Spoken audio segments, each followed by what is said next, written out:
Bonjour, bonjour à tout le monde. Ça a commencé là en fait? Ah oui, d'accord, je dois dire quelque chose.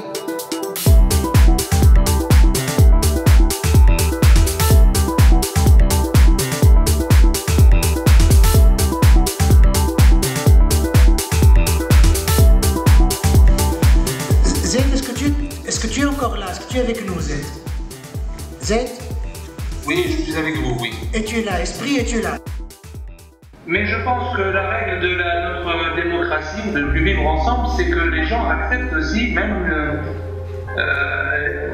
avec leur dogme et tout ce qu'ils croient, que l'on peut dans l'espace public s'agresser mutuellement par le dessin, par la pensée.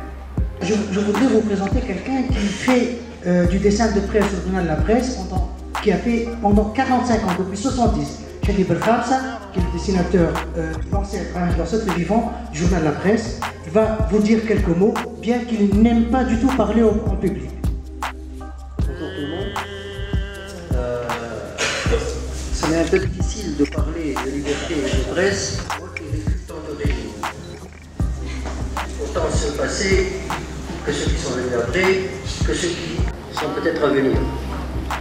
Le problème des libertés a toujours été, que ce soit pour nous, dessinateurs, ou bien pour n'importe quelle autre action artistique, que ce soit dans le théâtre, dans la musique, dans le chant, il y a toujours eu des problèmes pour raconter son environnement, sa société. Madame Sénène.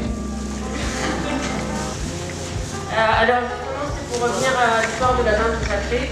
Vous, en tant que caricaturiste, vous vous placez un peu comme des défenseurs de la liberté d'expression.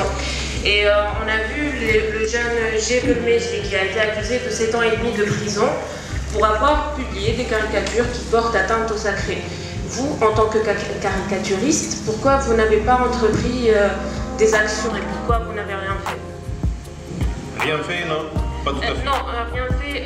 Je ne parle pas des caricatures publiées sur Facebook. On a un qui s'est immolé par le feu, l'autre s'est pendu et il y en a 2 qui se sont fait sauter devant chez eux, donc ça va. Il ne nous reste que 3 dessinateurs aujourd'hui. Et les 3 qui restent, vous allez faire quoi? Non, sérieusement.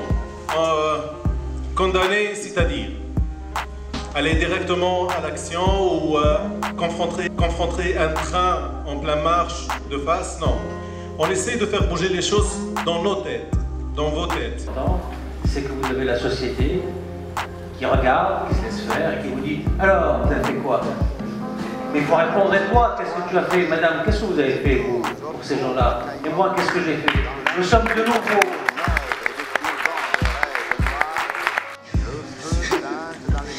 Et je n'ai pas compris qu'est-ce qu'on peut faire. Bon, j'aurais bien aimé faire quelque chose, mais dans ma... Je suis un peu, on va dire, petit. Regard fendu dans l'orange du matin. C'est pour ces pays d'un... Est-ce qu'en France, par exemple, si aujourd'hui je m'attaque à un certain lobby, est-ce que je suis à l'abri? Si j'étais toi? Justement, quand je vous dis que c'est une des raisons pour lesquelles on avait créé cette association avec Kofi Annan en 2006, c'était pour répondre au fatwa qui avait été lancé contre les dessinateurs danois qui avaient osé faire le portrait du prophète. Et en fait, on s'était rendu compte qu'on voulait réunir des dessinateurs du monde entier, de toute culture, de toute religion, pourvu qu'on soit d'accord entre eux pour éviter d'humilier inutilement les croyants de telle ou telle religion. C'est pas la peine d'être humiliant. C'est un peu comme quand on a un projecteur. Nous, notre boulot, c'est un peu d'éclairer un aspect de la politique, c'est pas d'aveugler les gens. Aveugler, c'est très facile. On peut faire des dessins hyper violents. Donc, on voudrait éviter d'aveugler. Par contre, éclairer, déranger et être impertinent, oui, ça c'est notre boulot.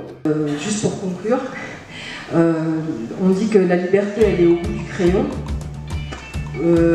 Oui, la libre circulation des idées, c'est la chose la plus importante.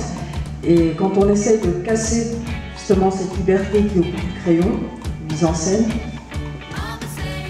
Là, ça fait 2 crayons, 3 crayons, 4 crayons, et ça fait autant de crayons. À chaque fois qu'on essaye de casser, on va se multiplier. Voilà.